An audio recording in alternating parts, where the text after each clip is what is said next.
Every story leaves a mark, but some cut so deep they alter the way we see love, trust, and family forever. What began as an ordinary life for Marcus Williams quickly unraveled into something far more unsettling, a tale where the line between loyalty and betrayal was blurred by the very person welcomed into his home. The moments that seemed harmless at first would later carry a weight so heavy it nearly destroyed everything he cherished. And yet, in the wreckage, a truth emerged that was more shocking than loss itself, a truth that turned grief into strength and silence into revelation. Watch closely as this story unfolds, because the turn it takes will shake your understanding of who can be trusted. Make sure to like, subscribe, and share your thoughts in the comments, and let us know where in the world you're joining us from. Marcus Williams was 28 years old when he walked into the humid Atlanta churchyard and realized just how heavy the burden of his skin color still was in the South. He had grown up used to the whispers, the looks, the subtle slights that made it clear that a black man was always being measured, always being judged. That day, when his mother insisted he attend the annual church barbecue, he did not expect anything more than the usual cold smiles from the white congregants who saw him as out of place. The scent of barbecue smoke filled the air, children's laughter echoed across the yard, and Marcus stood near the food table, pretending to be comfortable. He knew he was being watched. His dark skin, his strong build from years of construction work, and the calloused hands that told his story marked him as different from the crowd of polished white families. He had grown used to being the outsider, the man greeted with politeness, but never embraced with sincerity.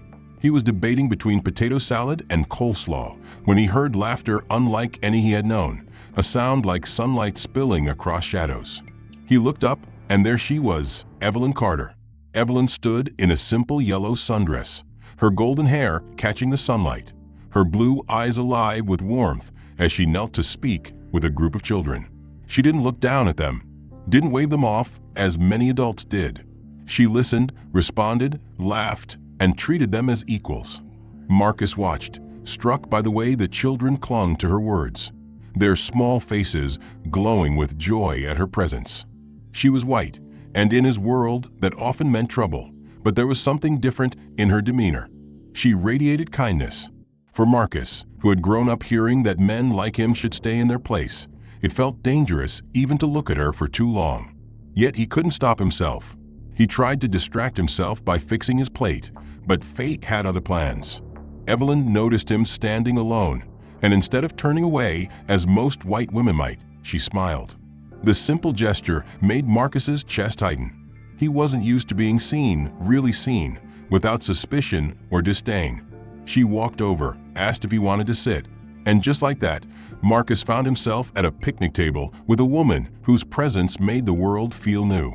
They talked about small things at first, the food, the weather, the church service. But beneath the small talk was a spark neither could ignore. Evelyn leaned in when he spoke, laughed at his jokes, and asked about his work. She didn't recoil when he told her he was a construction worker, a job many dismissed. Instead, she nodded with admiration, saying it must take strength and discipline. But not everyone was pleased. Rebecca Hayes, Evelyn's lifelong best friend from nursing school, lingered nearby. She was white too, but unlike Evelyn's open warmth, Rebecca's eyes carried something sharp and guarded. She congratulated Marcus with words that sounded polite, but her gaze was cold. Marcus had seen that look before, resentment mixed with superiority, the look of someone who thought a black man had stepped too far out of line. He dismissed it in the glow of Evelyn's smile, but in truth, he should have paid attention. Rebecca's presence was no accident. She had always been close to Evelyn, and the thought of sharing her loyalty with someone else, especially a black man, was unbearable. As the day stretched on, Marcus found excuses to be near Evelyn. He offered to carry plates, helped clean up after the children's activities, and listened as she spoke about her job teaching second grade. She talked about her students as if they were her own children, about her volunteer work at the shelter, and about the grandmother she supported back in Alabama. Each story revealed another layer of her heart. Marcus, who had known rejection and mockery because of his skin, felt something he hadn't felt in years: hope. For the first time, he allowed himself to imagine a future where he was loved not despite who he was, but because of it. Yet Evelyn stood by him through it all, laughing at the comments meant to cut them down and holding his hand tightly as if daring anyone to pull them apart. Those 2 years together were the happiest Marcus had known, and when he decided to propose, he wanted everything to be perfect. He knew Evelyn deserved something magical, something that showed her she was his world. And so he began planning with the same determination he used when building foundations for homes. Rebecca, of course, was always there. She was Evelyn's best friend, and no matter how much Marcus wanted to keep the planning between himself and family, Evelyn's loyalty to Rebecca meant Marcus had to include her. At first, he welcomed her help. She seemed to know exactly what Evelyn liked, from her favorite flowers to the songs that made her cry. Rebecca even walked with him through jewelry stores, her pale fingers running over rings, while she commented about how Evelyn had always dreamed of something simple yet timeless. Marcus chose a solitaire diamond that reflected Evelyn's quiet elegance, and Rebecca approved with a smile that seemed warm on the surface, but hid something deeper, something sharper. Marcus missed it, blinded by the excitement of making Evelyn his wife. The weeks leading to the proposal were filled with small reminders of Marcus's place in a divided world. At the park where he planned to ask the question, a white jogger glanced at him arranging flowers and muttered, "That's a lot of effort for a girl who'll wake up one day and realize what you are." Marcus clenched his fists but kept silent, knowing a confrontation would only ruin the moment he was trying to create. When he bought the ring, the jeweler hesitated before handing it over, asking more than once if Marcus could really afford it. Even when he smiled and paid in cash, the suspicion lingered in the man's eyes. These humiliations gnawed at him, but he pushed them aside, telling himself that what mattered most was Evelyn's joy. The night of the proposal was crisp and clear, the October air carrying a hint of winter. Marcus led Evelyn to Piedmont Park, to the gazebo where she often liked to sit and read. He had arranged for flowers, candles, and even a hidden photographer to capture the moment. Rebecca had been the one to suggest the photographer, and though Marcus felt uneasy about her involvement, he accepted it as another sign that she wanted Evelyn to be happy. As he walked Evelyn to the gazebo, he noticed Rebecca lingering nearby, pretending to be a casual park visitor, but in truth watching every detail. Marcus dropped to one knee, the diamond glinting under the soft light, and before he could even finish his carefully rehearsed words, Evelyn said yes, tears streaming down her face. She threw her arms around him, her joy overwhelming, and in that moment Marcus felt invincible. But not everyone saw it as beautiful. As Marcus held Evelyn in his arms, he caught sight of 2 white passers-by stopping to stare. One shook his head with disgust, muttering something about a waste of good white blood, and the other laughed as if the proposal was a joke. Evelyn didn't hear them, lost in the euphoria of saying yes, but Marcus did. His joy mixed with rage, but he swallowed it down because he refused to let hate poison the moment he had worked so hard to create. Yet even as he forced himself to focus on Evelyn's shining eyes, he saw Rebecca's expression behind her. Her smile stretched too long, her arms wrapped around them both too tightly, her eyes meeting his with an intensity that felt less like celebration and more like possession. The weeks that followed the proposal brought new challenges. As they began planning the wedding, Evelyn faced cruel comments from colleagues who couldn't understand why she was marrying a black man. Some parents at her school whispered about whether she could still be trusted with their children, as if love had somehow changed her character. Marcus, meanwhile, heard jeers from workers on job sites who said a white woman would never truly stay loyal to a black man. Yet through it all, Evelyn remained steadfast, reminding him with each touch and each promise that she wanted a life with him, no matter what others said. Rebecca, however, grew even more present in their lives. She involved herself in every decision, from flowers to menus to music. Evelyn often deferred to her, saying Rebecca had excellent taste, but Marcus began to feel smothered by her constant presence. Whenever he suggested that he and Evelyn make choices alone, Rebecca appeared hurt, reminding them that she only wanted to help. Evelyn defended her, insisting that Rebecca was like a sister and deserved to share in their joy. Marcus tried to accept it, but unease gnawed at him. He noticed how Rebecca often placed herself between them in photographs, how her hand lingered on Evelyn's shoulder or even his own arm, how she always seemed to remind Evelyn of memories that excluded him, keeping their bond separate and untouchable. For him, owning that house meant proof that a black man could build something lasting, something secure, something the world could never take away. Evelyn filled the house with her laughter, with books and flowers, with curtains she sewed herself, and with the warmth of her cooking. They painted the living room together, Marcus on the ladder with a roller, while Evelyn sang softly below, teasing him when paint dripped onto his hair. It should have been perfect, and in many ways it was, but the world outside those walls never let Marcus forget his place. White neighbors offered tight smiles but whispered behind curtains. One even muttered when Marcus mowed the lawn shirtless, "Doesn't belong here," showing himself off. Evelyn would get angry, but Marcus brushed it aside, telling her he had lived with worse. Still, every insult stung, every cold glance reminded him that happiness came with a cost. Despite the prejudice, Marcus and Evelyn built their home into a haven. They hosted friends, both black and white, though not all came without hesitation. Evelyn's white colleagues sometimes looked uneasy sitting at Marcus's table, as though they expected trouble to burst from the walls of his own home. Marcus's black friends teased him about being married into whiteness, but their jokes hid warnings. History had shown too many times that such unions carried danger. Marcus refused to let fear define his life. Instead, he focused on Evelyn's smile and the way she looked at him with unshaken love. Together, they created routines that grounded them. Sunday mornings at church, evenings reading on the porch, late night talks about children they hoped to have someday. And then there was Rebecca Hayes. Rebecca remained a constant presence, hovering on the edges of their happiness like a shadow that would not leave. She came to every dinner party, brought flowers as if she were family, and often stayed late, helping Evelyn wash dishes while Marcus carried trash outside. At first, Marcus told himself it was harmless, that Rebecca was simply devoted to her best friend.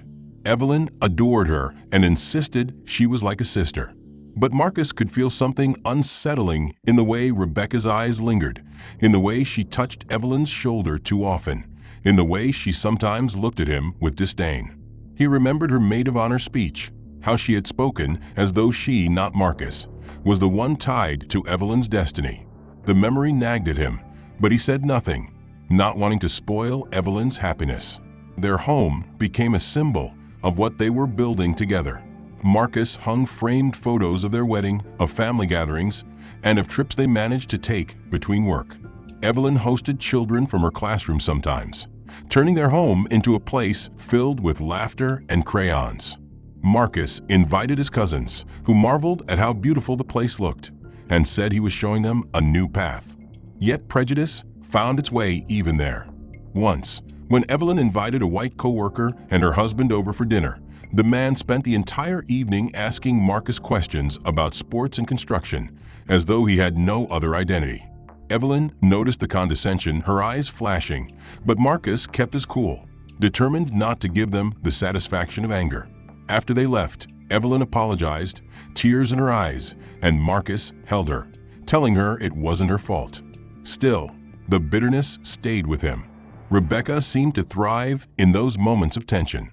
When Evelyn's colleagues left, she would stay behind, clucking her tongue about how unfairly people treated them, but always making herself the hero of the conversation, the one who understood Evelyn best, the one who would always be there when others failed. Marcus began to notice how Evelyn relied on Rebecca's advice for everything, from curtains to holiday menus. He started to feel pushed aside, as though Rebecca was competing silently for Evelyn's loyalty. Once, while planning a family gathering, Marcus suggested inviting his cousins for a cookout, but Rebecca wrinkled her nose and suggested something more sophisticated, persuading Evelyn to host a wine and cheese party instead. Marcus laughed it off, but deep down, he resented how Rebecca always had the final word. Despite the interference, Marcus and Evelyn remained united. When they spoke about the future, their voices carried dreams too large for the walls of their little house.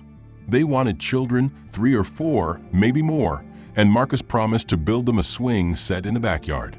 Evelyn imagined planting a vegetable garden, teaching their children how to grow food with their own hands. She wanted a noisy, loving household where no child would ever feel alone the way she had growing up.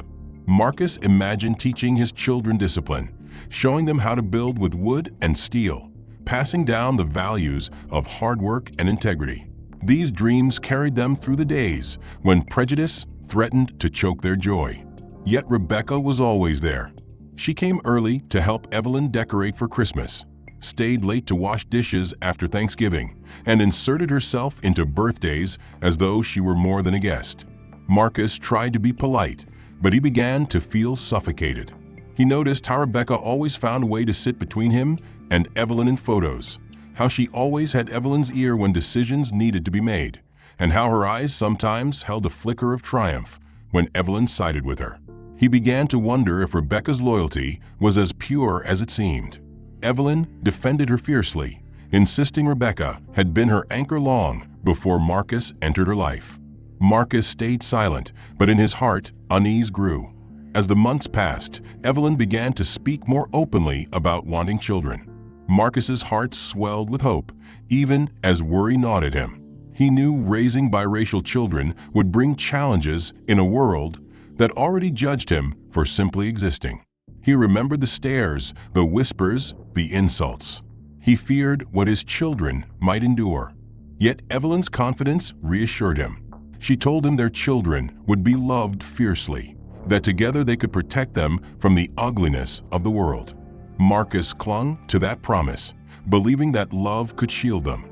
Marcus Williams had always known that fatherhood would be the truest test of his strength, not just because of the late nights and the endless responsibilities, but because he understood what it meant to be a black father in a world that measured his worth with suspicion before he even opened his mouth. After 3 years of marriage, when Evelyn told him she was pregnant, Marcus felt both elation and dread. He lifted her into his arms that morning, spinning her around their kitchen until she laughed breathlessly, her blue eyes shining with joy. They celebrated quietly, holding each other and whispering about names, about nursery colors, about the life they would build for the tiny heartbeat growing inside her. But Marcus also felt the weight of what this meant, the eyes that would watch their child, the judgments that would come not only for him, but for the innocent life they had created.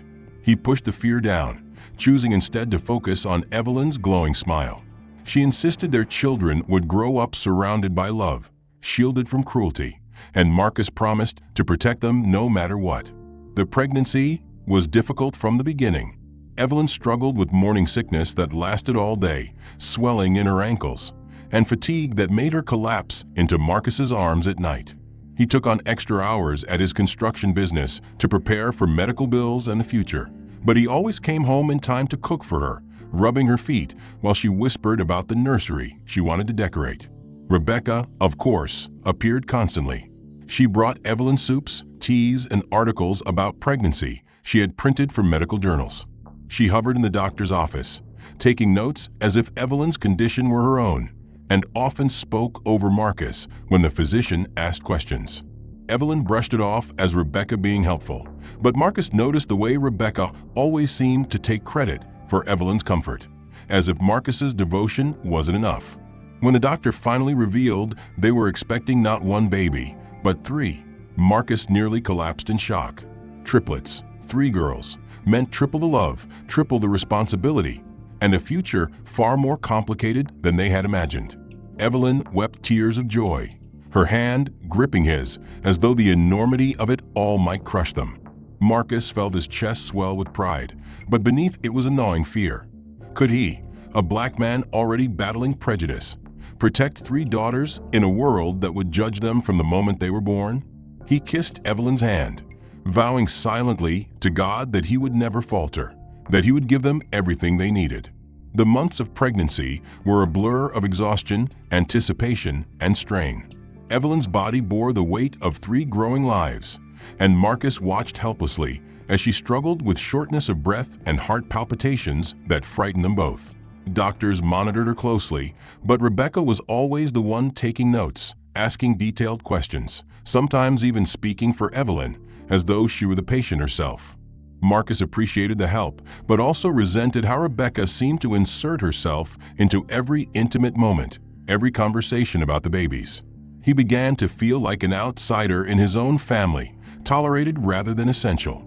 Yet he said nothing, choosing instead to focus on Evelyn's comfort and the promise of the daughters who would soon arrive.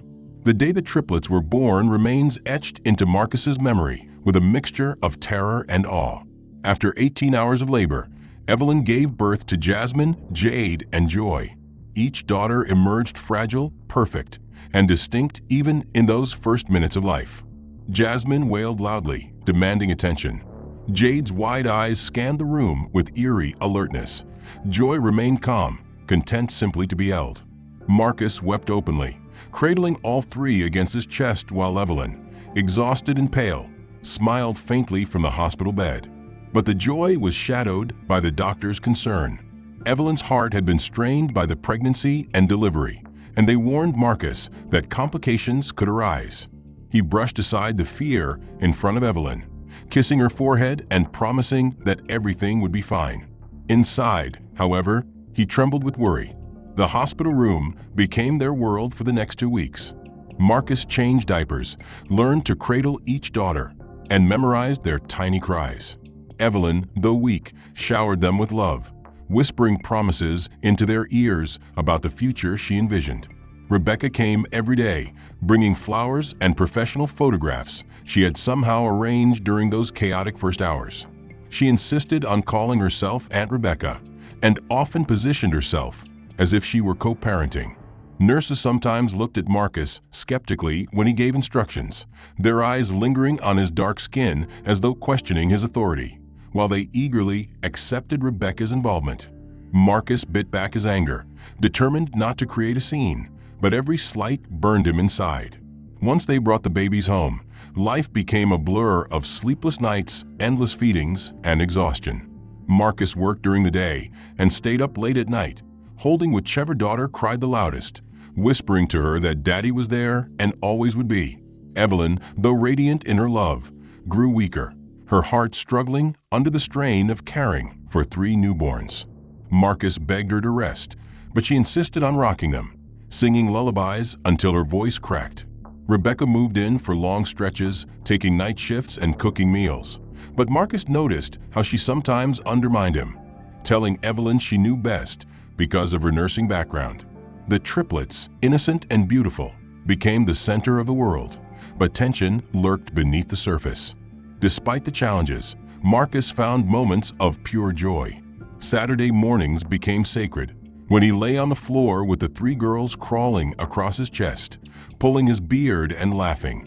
Their giggles filled the house, erasing the stares and whispers of the outside world.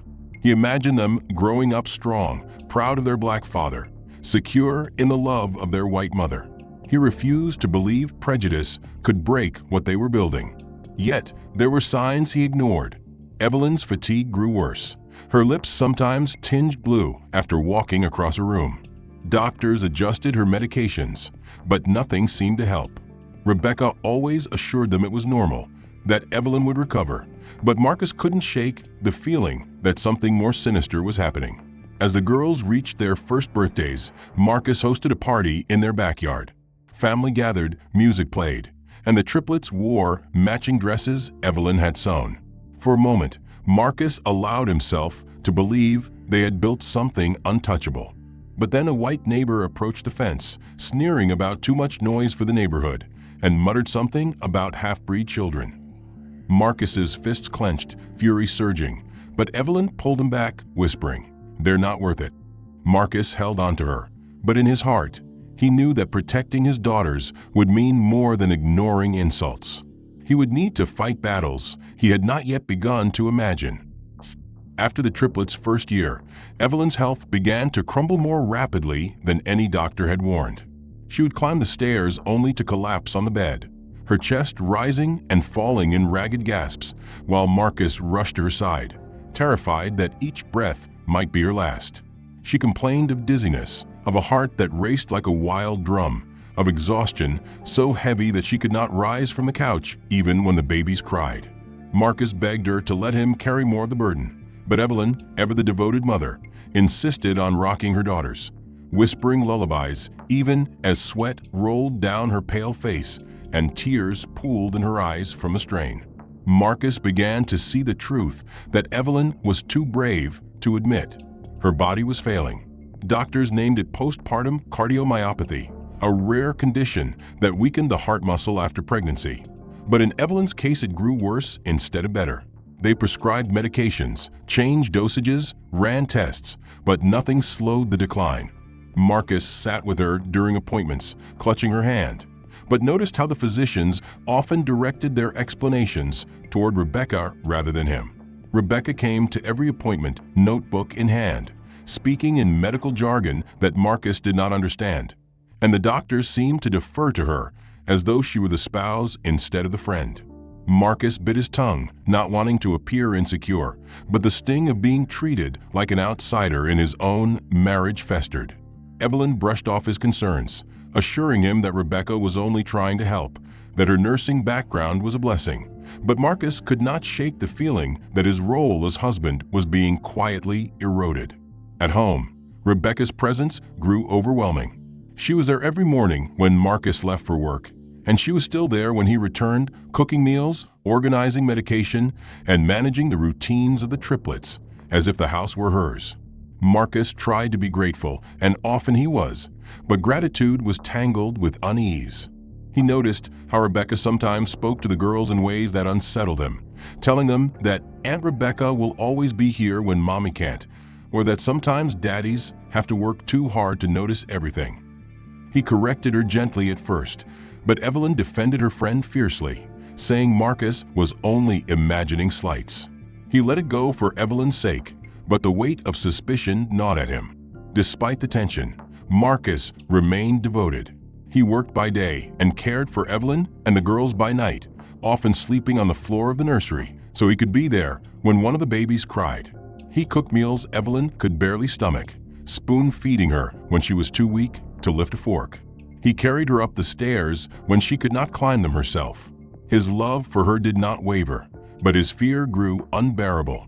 He remembered the promise he had made on the porch after the girls' first birthday, that he would always protect them, and he wondered how he could possibly keep that vow when he could not even protect their mother from her own failing heart. As Evelyn's decline continued, whispers of prejudice reached their doorstep in cruel new ways. When Marcus took the girls to the park alone, mothers pulled their children closer, their eyes narrowing at the sight of a black man caring for 3 little white-looking girls. One woman even approached, asking if they were really his, or if he was babysitting. Marcus clenched his jaw, forcing himself to respond calmly, but inside he seethed at the indignity. Evelyn was too weak to accompany them, but when he told her what had happened, she wept. "Marcus, I don't want the world to hurt them," she whispered. He promised her again that he would shield them, but even as he said the words, he feared they were empty against the weight of a world determined to wound them for who their parents were. Rebecca became bolder as Evelyn weakened. She often corrected Marcus in front of Evelyn, saying things like, "Marcus, you need to let her rest more," or "Marcus, you don't understand the medication schedules the way I do." Evelyn seemed to appreciate her vigilance, but Marcus felt his authority slipping away. When he confronted Rebecca privately, telling her she was overstepping, she smiled coldly and said, "I'm only doing what Evelyn needs. You should be grateful." He wanted to throw her out of the house then and there, but Evelyn's fragile health tied his hands. He swallowed his anger, fearing that any confrontation would upset Evelyn and worsen her condition. Nights became the hardest. Evelyn would wake gasping, clutching Marcus's arm as if drowning in her own body.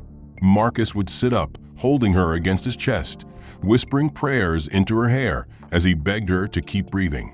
Sometimes Rebecca would burst into their bedroom uninvited, carrying water or medication, and Marcus hated the way she looked at him in those moments, like he was failing, like she was the one keeping Evelyn alive.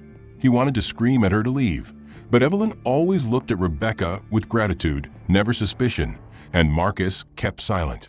The girls, now toddlers, began to notice their mother's absence from their play. They would toddle to Evelyn's bedside with dolls or toys, begging her to join, and Evelyn would cry when she could not. Marcus watched his daughters grow confused, asking why Mommy was always tired, why Aunt Rebecca was always the one reading bedtime stories.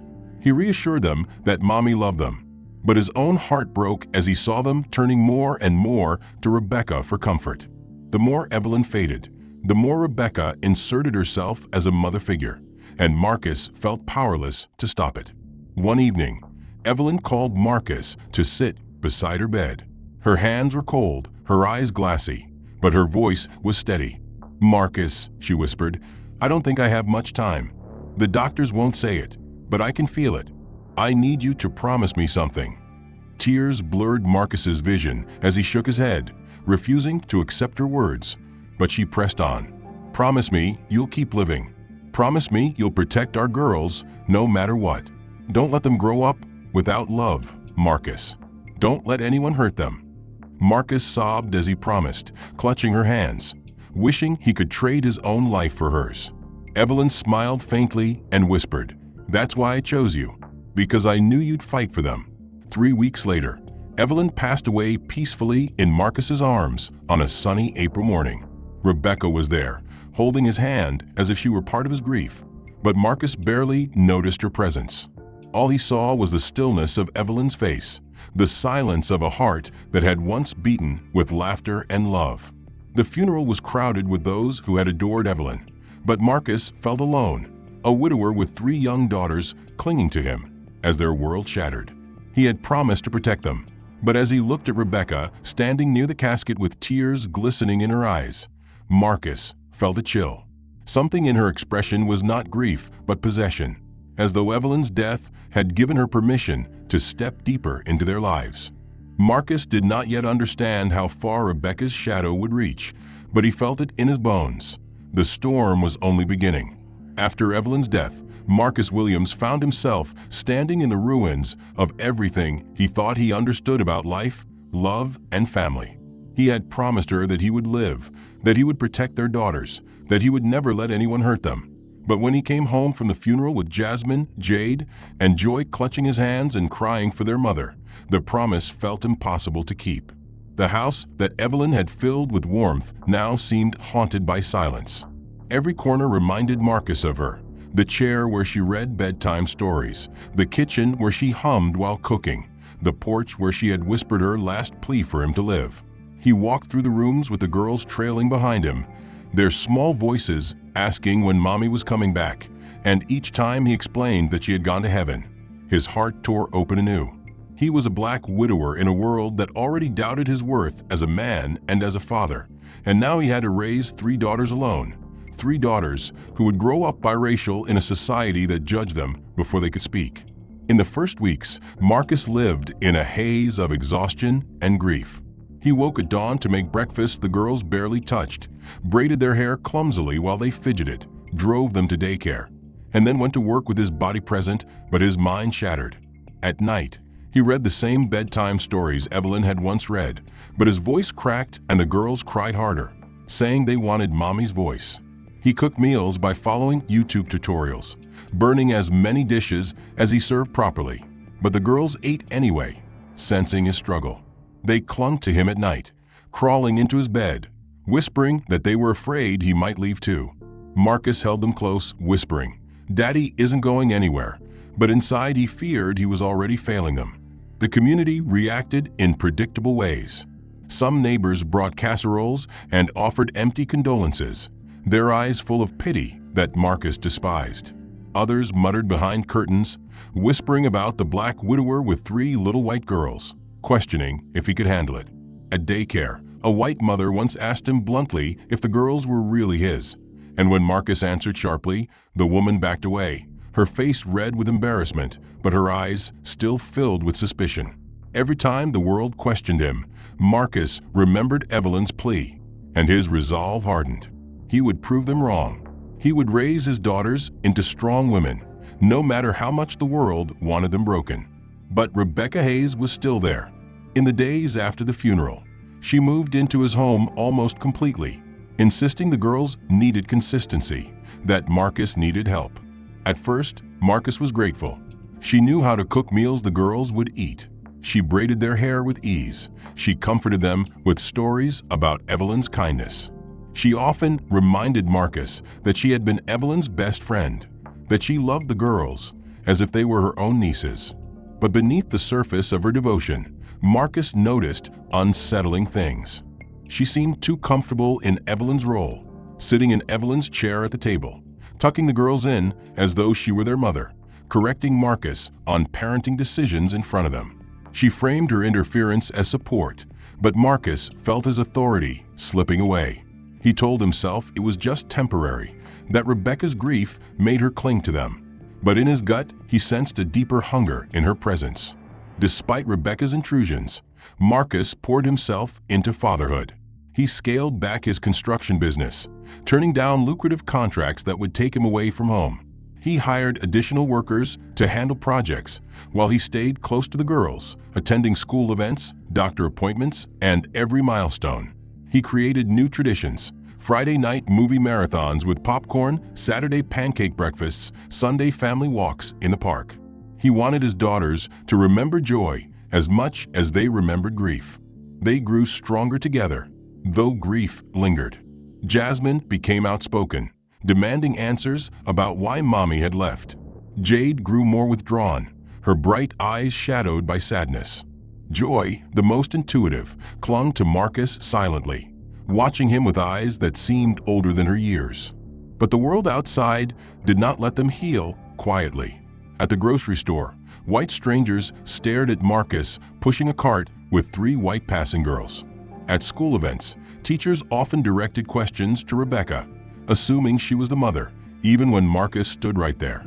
Once, when Marcus arrived at daycare early, a staff member refused to release the girls until he produced identification, even though Rebecca had picked them up without question many times before.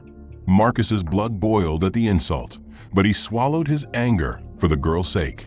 He wanted them to see strength, not rage. Still, every insult was a reminder that his blackness made him suspect in a world that had no doubts about Rebecca's whiteness.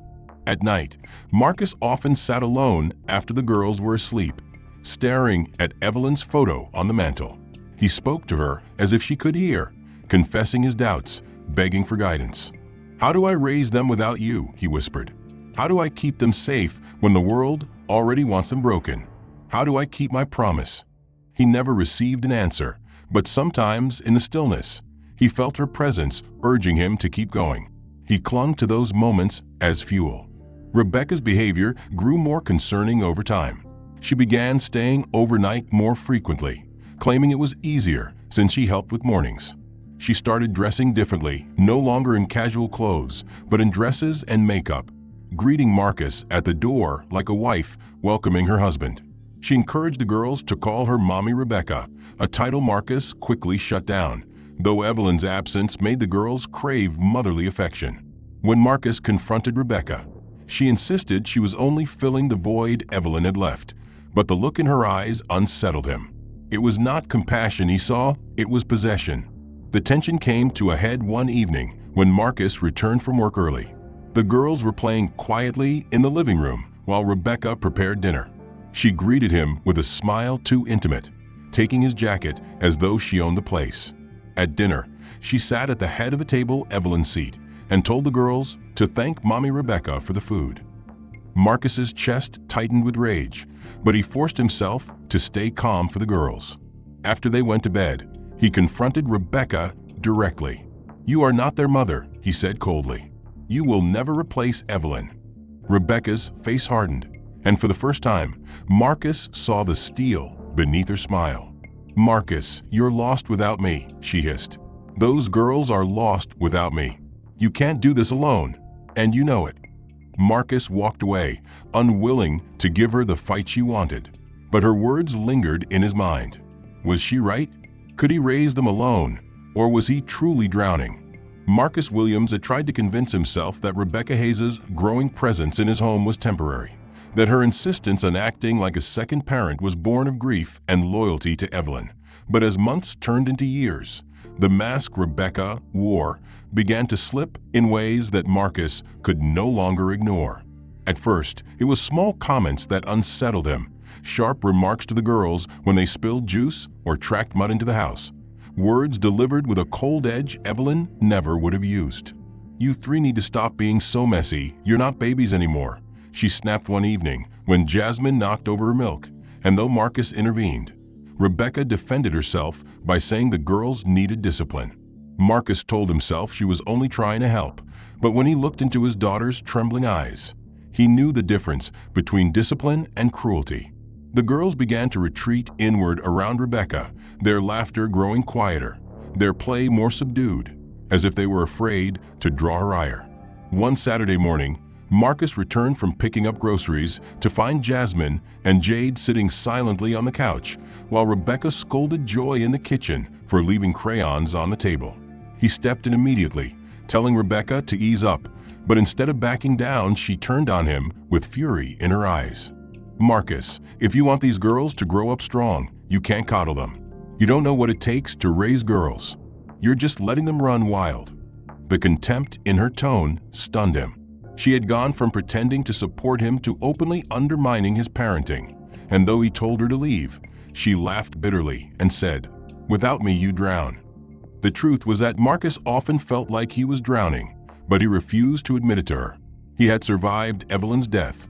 He had fought prejudice at every turn, and he would not let Rebecca use his exhaustion as an excuse to seize control of his daughters. Rebecca's behavior toward the girls worsened in ways Marcus sometimes didn't witness firsthand.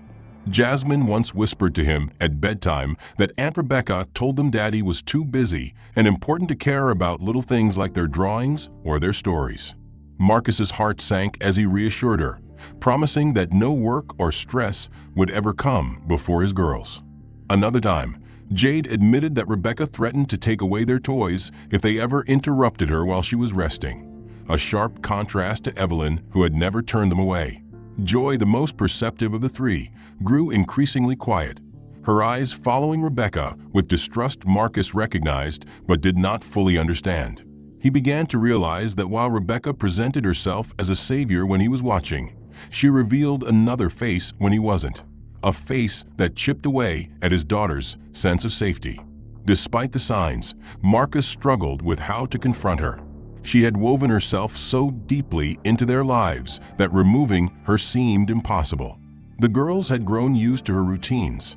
Their school teachers knew her as the reliable adult who picked them up, and the community saw her as the white woman helping a struggling black widower. If Marcus demanded she leave, he feared he would look unstable, or worse, that the world would question his ability to raise his daughters without her. Already he had faced suspicion from neighbors and daycare workers. Already he had been forced to prove himself worthy of fatherhood in ways white fathers never had to, and the thought of adding more scrutiny terrified him. He wanted to protect his girls, but how could he protect them from someone the world applauded for being selfless? One evening, Marcus arrived home earlier than expected from a job site and walked into a scene that confirmed his worst fears. The girls were huddled on the porch in the cold, their jackets pulled tight as they shivered against the wind. When he asked what happened, Jasmine said softly, "Aunt Rebecca said we couldn't come inside until we learned to stop fighting." Furious, Marcus marched into the house and confronted Rebecca, who was sitting comfortably on the couch sipping tea. "Why were my daughters outside in the cold?" he demanded.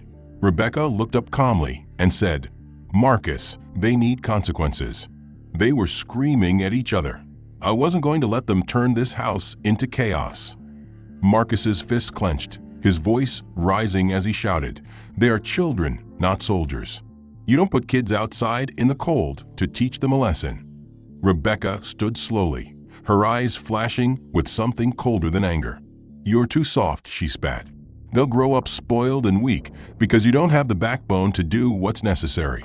The words cut deeper than any insult Marcus had ever endured. Evelyn had chosen him because of his strength, his compassion, his love, and now Rebecca stood in his home telling him that those very qualities made him unfit to be a father. The confrontation marked a turning point.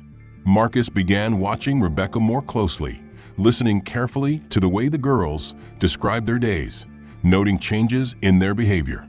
He saw how Jasmine's once bold personality grew hesitant, how Jade's curiosity dimmed, how Joy clung to him with silent fear when Rebecca was near. He pieced together the truth that had been unfolding right under his nose. Rebecca wasn't saving their family. She was slowly poisoning it. He thought of Evelyn's last words, her plea that he protect the girls from anyone who might hurt them, and guilt gnawed at him. Had he already failed her? Had he allowed a dangerous woman into their lives under the guise of help? At the same time, Marcus noticed that Rebecca's demeanor toward him had shifted. She no longer acted only as a caretaker, but began making advances he could not ignore. She brushed against him when passing in the hallway, touched his hand too long at the dinner table, and once when the girls were asleep, she leaned in too close on the couch, whispering, "You don't have to be alone forever, Marcus."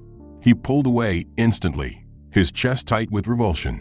He realized then that Rebecca's devotion had never been about Evelyn or the girls. It had always been about her desire to take Evelyn's place, to claim a role she was never meant to have. The thought filled him with rage and fear, because if she had manipulated her way this far, how much further was she willing to go? Marcus resolved to create boundaries, telling Rebecca firmly that she was overstepping, that she needed to step back and let him handle his own family. But instead of accepting his words, Rebecca's smile returned, brittle and menacing. "Marcus," she said, her voice calm but dripping with warning, "you think you can raise those girls alone, but you can't. Without me, you'll collapse. And when you collapse, they'll suffer. Do you really want that?" Her words echoed in his mind long after she left the room, twisting his grief and exhaustion into self-doubt. He wanted to throw her out immediately, but fear for his daughters held him back. He needed a plan, and he needed to be certain, because Rebecca was no longer just a nuisance, she was a threat. Marcus Williams had grown used to carrying burdens, but nothing in his life had prepared him for the moment when his suspicions about Rebecca Hayes hardened into undeniable reality. After months of watching her mask slip, after nights of hearing his daughters whisper their fears, after seeing the way she treated them when she thought he wasn't watching, Marcus decided he could no longer allow her to rule his house unchecked. He knew Evelyn would never forgive him if he stood by while Rebecca chipped away at their daughter's innocence. The problem was that Rebecca had woven herself so deeply into the family's routines that removing her would not be simple. The girls' teachers saw her as a co-parent. The neighbors praised her for stepping in to help the struggling widower. And even some of Marcus's own relatives believed she was a blessing. To the outside world, Marcus was the angry black father who should be grateful for any support he could get, and Rebecca was the white angel who kept everything afloat. He understood that confronting her publicly could backfire, painting him as unstable and confirming every stereotype already whispered about him. Still, he had promised Evelyn that he would protect their daughters, and the time had come to act on that promise. Rebecca seemed to sense his shifting resolve, and instead of backing off, she pressed harder, testing the boundaries of his patience. She began locking away Evelyn's belongings, claiming it was unhealthy for the girls to keep pictures of their mother in their rooms. Marcus exploded when he discovered a box of Evelyn's clothes and keepsakes stuffed into the attic. "You don't get to erase her," he shouted, but Rebecca remained calm, her voice cool as she said, "Marcus, the girls need to move forward. Living in the past won't help them." The arrogance in her tone made his blood boil. Evelyn's memory was not a weight to be discarded. It was the foundation of everything he was fighting for. That night he restored every photograph, every keepsake, and told the girls that their mother's love would never be erased. They clung to him, whispering thank yous through tears, and Marcus swore he would never let Rebecca's poison take that away from them again. But Rebecca was not done. Her advances toward Marcus became bolder, more calculated. One evening, after putting the girls to bed, she emerged from the kitchen with 2 glasses of wine and sat beside him on the couch. "Marcus," she said softly, placing her hand on his thigh, "we don't have to keep pretending. This is what Evelyn wanted. She told me herself before she died. She wanted us to be together." Marcus froze, rage and grief colliding in his chest. He pushed her hand away and stood, his voice shaking with fury. Don't you dare use her name like that. Don't you dare twist her memory to justify whatever this is." Rebecca's eyes narrowed, the softness vanishing into something sharp and venomous. "You'll regret this," she hissed. "You think you can keep going without me, but you can't. You'll lose everything." Her words hung in the air like a curse, but Marcus turned his back on her, refusing to let her see the doubt gnawing at him. The betrayal came to a head one rainy evening when Marcus returned home from a late site inspection. He had told Rebecca he would not be back until the following morning, but a canceled meeting had freed him earlier than expected. As he turned onto his street, headlights cutting through sheets of rain, his heart sank at the sight of his daughters huddled together on the porch, soaked to the bone, their pajamas plastered to their skin. They ran to his car the moment they saw him, crying out, "Daddy, you came back." Marcus pulled them into his arms, feeling their cold, trembling bodies cling to him as though their lives depended on it. "Why are you out here?" he demanded, his voice breaking with fear. Jasmine, her eyes wide with terror, whispered, "Aunt Rebecca said we had to stay outside until her friend left." Jade added, "She said if we told you, something bad would happen to us." Joy, the quietest, whispered words that shattered Marcus's heart completely. "Daddy, this has happened before." Marcus's vision blurred with rage as he bundled them into the car, turned on the heat, and wrapped them in blankets. "Stay here," he told them firmly. "Lock the doors. Don't move." His daughters nodded through tears, their faces pale with fear, and Marcus walked back toward the house that was supposed to be their sanctuary. As he opened the front door, the sound of laughter and hushed voices drifted from the bedroom, confirming what he already knew but could barely bring himself to believe. He walked through the house slowly, his fists clenched, his chest burning with fury. The photographs on the wall, the artwork the girls had taped to the fridge, all of it seemed like mockery in the face of what he was about to witness. He pushed open the bedroom door, and there she was, Rebecca, in his bed with a stranger. They were so entangled in each other they didn't notice him at first, but when Rebecca finally looked up, her expression wasn't guilt or shame. It was irritation. "Robert," she said flatly, using his formal name like a scolding teacher, "you're home early. I thought you wouldn't be back until tomorrow." The man scrambled to dress and muttered apologies before slipping out, but Rebecca remained seated, defiant. "How long?" Marcus asked, his voice low and deadly calm. "How long have you been doing this in my house, with my daughters here?" Rebecca shrugged as though it were nothing. "What did you expect? You're gone all the time. I have needs too." Marcus's entire body shook with fury. "They were outside in the rain," he spat. "My little girls were out there while you did this. They could have been hurt, they could have been taken. Do you even care?" Rebecca rolled her eyes. "They're fine. A little rain never killed anyone. You're overreacting." Her words sliced through him like knives. This wasn't just betrayal of their home, it was betrayal of his daughter's safety. The very thing Evelyn had begged him to protect. "Get out," Marcus said, his voice trembling with controlled rage. "Pack your things and get out of my house tonight." Rebecca laughed, an ugly sound that echoed in the room. "You're not serious. You'd throw away everything we've built over one mistake." Marcus stepped closer, his eyes burning into hers. "This isn't one mistake. My daughters told me this has happened before. You've been bringing men here while I was gone. You've been throwing them outside like trash while you—" He cut himself off, unable to finish. Rebecca's mask slipped completely then, her voice turning cold and threatening. "You might want to think carefully, Marcus. I know things. About Evelyn. About you. About this family. If you try to fight me, I can make your life very complicated." Marcus felt the chill of her threat, but his rage was stronger. "Get out," he repeated. "We'll handle the rest through lawyers, but you're done here. You'll never be near my daughters again." He turned his back on her and walked away, leaving her fuming in the room while he returned to the car where his daughters waited. Seeing them curled together in the back seat, their small faces pale and frightened, Marcus knew he had done the only thing he could. He carried them inside, ran warm baths, dressed them in dry clothes, and tucked them into bed with extra blankets. They clung to him, asking in trembling voices if he was going to leave them again. "No baby girls," he whispered, tears streaming down his face. "Daddy's not leaving. Not ever again."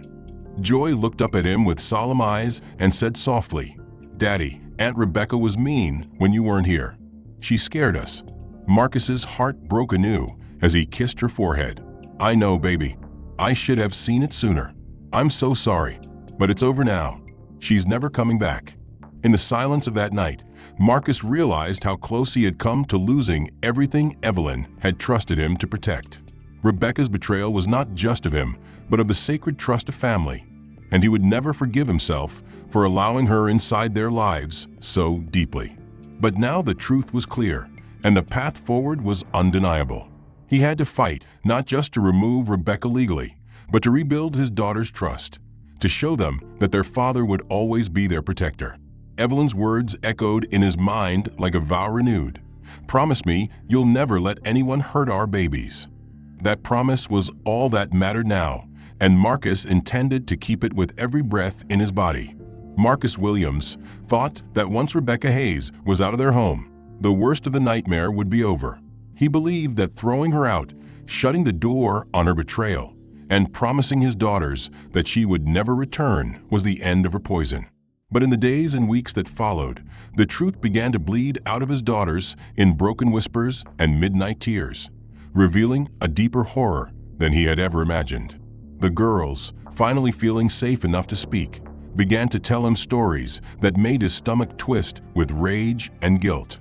Jasmine, the boldest of the three, told him one night while he tucked her into bed that Rebecca had screamed at them whenever he wasn't home, calling them ungrateful and spoiled, telling them they would never be good enough. "She said you didn't want to hear us cry," Jasmine whispered, tears pooling in her eyes. "So we had to be quiet when you were gone."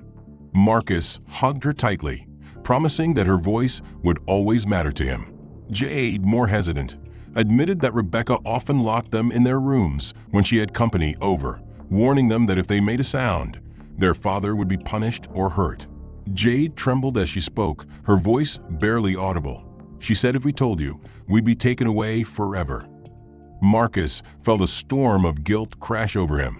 He had been working so hard to secure their future, but while he was gone, his daughters had been living in fear inside their own home. Joy, the quietest and most thoughtful, revealed the darkest truth of all. She crawled into Marcus's lap one evening and whispered, "Daddy, Aunt Rebecca hurt Mommy." His breath caught in his chest.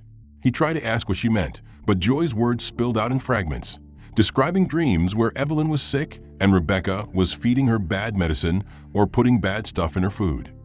Marcus's heart pounded as he listened, torn between disbelief and dread. Could these dreams be trauma twisting his daughter's memories, or were they glimpses of something far more sinister? The girls' stories grew more specific with each passing day. Jasmine said she dreamed of Rebecca putting something in Evelyn's tea. Jade described seeing Rebecca switch bottles in the kitchen, muttering under her breath. Joy said she remembered Evelyn looking scared when Rebecca brought her meals, whispering that she didn't feel right after eating them. Marcus wanted to dismiss these confessions as nightmares born of stress, but the consistency of the details chilled him. 3 young girls, each with their own version of the same theme. Rebecca had poisoned their mother.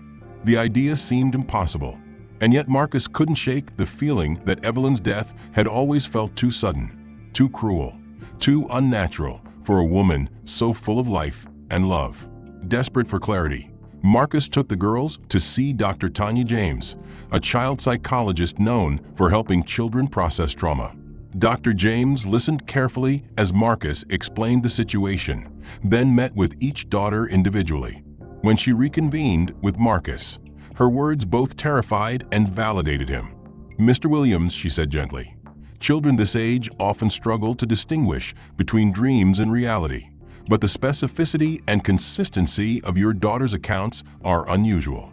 They may have seen or sensed things at the time of Evelyn's illness that they couldn't process, and now those memories are surfacing in their dreams. It's worth considering that they are telling you something important." Marcus felt the room spin around him. He wanted to reject the idea, to protect himself from the possibility that Evelyn had not died from natural causes. But deep down he knew that Dr. James was right. His daughters were trying to tell him something.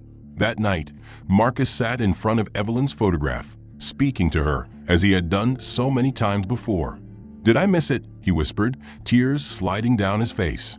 "Were you trying to tell me something before you died, and I didn't listen? Did she hurt you while I was too blind to see?"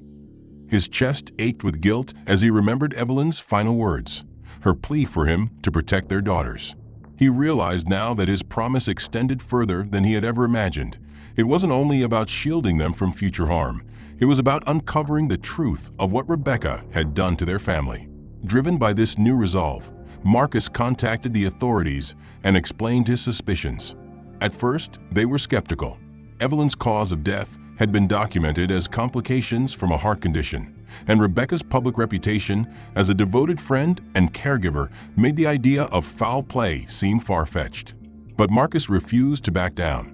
He told them about the girls' consistent dreams, about Rebecca's control over Evelyn's meals and medications, about the threats and cruelty his daughters had endured. Detective Maria Jones, a seasoned investigator, finally agreed to reopen the case. "Mr. Williams," she said, her eyes steady, "I can't promise we'll find anything. But if you believe your wife's death wasn't natural, we owe it to you and your daughters to look deeper." The process was agonizing. Evelyn's body had to be exhumed, something that tore at Marcus's heart. The thought of disturbing her rest felt like a betrayal, but he reminded himself that the greater betrayal would be allowing the truth to remain buried. While the investigation proceeded, Marcus focused on rebuilding trust with his daughters. He told them every day that they were safe now, that Rebecca would never hurt them again, that their mother loved them and always would. Slowly, their laughter returned, fragile but real. The nightmares lessened, though the girls still clung to him at night, needing reassurance that he was there. Weeks later, Detective Jones called Marcus with the preliminary results of the autopsy. Her voice was grave. "Mr. Williams, we found traces of digitalis in your wife's tissue samples. It's a substance used in certain heart medications, but in excessive doses, it can be lethal, especially for someone with Evelyn's condition. The levels suggest repeated exposure over time." Marcus's breath caught in his throat. He sank into a chair, clutching the phone as the world seemed to tilt around him. "You're telling me she was poisoned," he said, his voice shaking. Detective Jones didn't answer directly, but the implication was clear. Someone had fed Evelyn doses of a drug that had weakened her heart until it failed. Someone had murdered her. Marcus's mind reeled with the implications. Rebecca had been in their home every day, preparing Evelyn's meals, organizing her medications, presenting herself as a devoted friend while slowly killing the woman he loved. Rage and grief collided within him, but beneath it all was a sharp, cold clarity. His daughters had been right. Their dreams weren't just dreams. They had been warnings, memories, pieces of the truth Evelyn had been trying to pass to them from beyond. Marcus realized then that Evelyn had not left him powerless. Through their daughters, her voice had endured, pushing him toward the truth even when he resisted. He gathered the girls that night and explained in gentle, careful words that the police had found something suspicious in Mommy's passing. Jasmine's eyes filled with tears, Jade clutched his arm, and Joy whispered, "I told you she was warning us." Marcus hugged them all tightly, his heart breaking and healing at the same time. "You were right," he said. "Mommy was trying to tell us. And now we know the truth." For the first time in years, Marcus felt the weight of doubt lift from his shoulders, replaced by a fierce determination to see justice done. Rebecca had stolen Evelyn's life and tried to steal their family's future, but she had underestimated the strength of love, the resilience of children, and the power of truth. Marcus Williams stood in the courthouse hallway holding the small hands of his 3 daughters, his heart pounding with the weight of everything they had endured. The trial of Rebecca Hayes had been long and excruciating, filled with testimony that reopened every wound Marcus thought had begun to heal. He had sat there listening to prosecutors describe how Rebecca had poisoned Evelyn slowly over months, pretending to be a caretaker while slipping digitalis into her meals and manipulating her medications. He had clenched his fists as the defense tried to paint Rebecca as a misunderstood woman who had only been doing her best to help a sick friend. But the evidence was undeniable. The toxicology reports, the text messages she had exchanged with men she tried to hire to watch his daughter's school, the testimony of neighbors who had seen strange cars at his home when he was away. Most of all, there was the testimony of Jasmine, Jade, and Joy, their small voices steady with courage, as they told the jury what Rebecca had done to them, how she had sent them outside in the rain, how she had threatened them to keep silent, how they had dreamed of their mother warning them. The courtroom was silent when Joy, with her quiet wisdom, said, "Mommy told us in our dreams that Aunt Rebecca was bad. She said Daddy needed to know, so we would be safe." There was not a dry eye in the room. When the verdict finally came, guilty on all counts, murder, child endangerment, conspiracy to commit kidnapping, Marcus felt a wave of both sorrow and relief crash over him. Rebecca was sentenced to life in prison without the possibility of parole. She glared at him as she was led away, but her power was gone. Marcus knew she would never again harm his daughters or anyone else. As he walked out of the courthouse with his girls, reporters swarmed, cameras flashed, and questions filled the air. But Marcus shielded his daughters and whispered, "We did it. Mommy can rest now."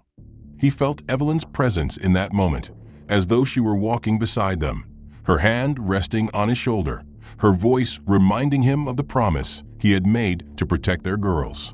Life after the trial was not easy. Healing was not immediate.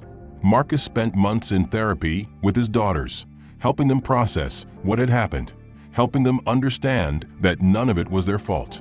He repeated to them every day that they were safe, that their voices mattered, that their mother's love was still with them. Slowly, laughter returned to their home. Jasmine grew bold again, telling jokes at the dinner table. Jade rediscovered her love for drawing, filling the walls with colorful pictures. Joy, always the quiet thinker, began writing stories, pouring her feelings into words. Marcus encouraged each of them, determined to nurture the light inside them that Rebecca had tried so hard to extinguish. He also rebuilt his life around them. He scaled back his construction business permanently, turning down projects that would take him far from home. He wanted to be present for every school recital, every bedtime story, every scraped knee. He knew now more than ever that no amount of money was worth sacrificing time with his children. They were his purpose, his legacy, the living proof of the love he had shared with Evelyn. He also established a foundation in Evelyn's name, dedicated to supporting families who had experienced domestic betrayal and abuse. With the financial stability he had earned, Marcus funded counseling programs, shelters, and scholarships. He visited schools to speak about protecting children, encouraging parents to listen to their instincts and to the quiet voices of their kids. Sometimes he would tell them, "Children see the truth before we do. Don't dismiss their words as just dreams. They might be the key to saving a life."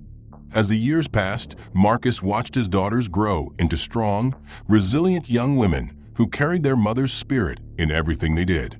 Jasmine became a nurse, dedicating her life to caring for children the way no one had cared for her when she was small. Jade became a teacher, determined to create classrooms where every child felt safe and valued. Joy became a social worker, fighting to protect children from the very kind of cruelty she had endured. Together, they turned their pain into purpose, their trauma into strength. Marcus could not have been prouder. One evening, many years later, Marcus sat on the porch of the same house he and Evelyn had once dreamed of filling with laughter. Now it was alive with the sounds of grandchildren playing in the yard, their shrieks of joy mingling with the hum of cicadas in the warm Georgia air. Jasmine, Jade, and Joy sat beside him, their husbands nearby, their children running barefoot through the grass. Marcus leaned back, watching them, his heart full. He had kept his promise. He had protected his daughters. He had raised them to be strong, and he had honored Evelyn's memory. The pain of her loss never left him, but it had transformed into something deeper, something enduring. He had learned that real love does not die. It multiplies, passing from one generation to the next. He thought of Rebecca then, rotting in a prison cell, her schemes and cruelty meaningless against the love that had survived her. She had tried to erase Evelyn, tried to destroy his daughters, tried to claim a life that was never hers to take. But in the end, she had failed. Evelyn's love had spoken through the voices of their daughters, guiding Marcus to the truth. Love had been stronger than poison, stronger than betrayal, stronger than the hatred Rebecca carried in her heart. Marcus closed his eyes and whispered into the evening air, "We won, Evelyn. Love won." He felt a peace settle over him that he hadn't known in years, a peace that came from knowing that good had triumphed over evil, that his family had survived, and that the legacy they carried forward would inspire others long after he was gone. The story of Marcus Williams and his daughters was told in churches, in classrooms, in community centers. It became a lesson about vigilance, about listening, about never underestimating the quiet voices of children or the power of love to expose darkness. People said it was a story of tragedy, but Marcus always corrected them. "It's not tragedy," he would say. "It's triumph. Evil tried to destroy us, but love got the last word." His daughters would smile, their eyes shining with the strength of survivors, and his grandchildren would laugh in the yard, proof that life goes on, that joy can return even after the darkest storms. In the end, Marcus understood that the true legacy of his family was not wealth or property, or even the foundation he had built in Evelyn's name. It was the simple, profound truth that love, when guarded fiercely and lived honestly, can outlast betrayal, can heal wounds, can raise children into warriors of kindness and justice. It was the knowledge that Evelyn's spirit lived on in every heartbeat of their daughters, in every act of compassion they carried into the world, in every life they touched with their strength. That was her victory, and his and their daughters. The end. Thank you for staying with this story until the very end. If the journey of Marcus, Evelyn, the three daughters, and the confrontation with Rebecca touched you, I'd like to ask something simple in return. Please give this video a like and make sure to subscribe so you don't miss the next story we share. Every bit of support helps us keep telling these powerful, emotional stories that reveal the strength of family, love, and justice. I'd also love to hear your thoughts about the plot. What would you have done if you were in Marcus's position? Would you have trusted Rebecca, or would you have seen through her mask sooner? Do you believe Evelyn's daughter's dreams were more than just dreams? Your perspective matters, and your comments keep the discussion alive. And before you go, let us know where you're watching from. It's always inspiring to see people from different places around the world connecting through the same story. Share your city or country down below, and let's see just how far this message of resilience and love can reach.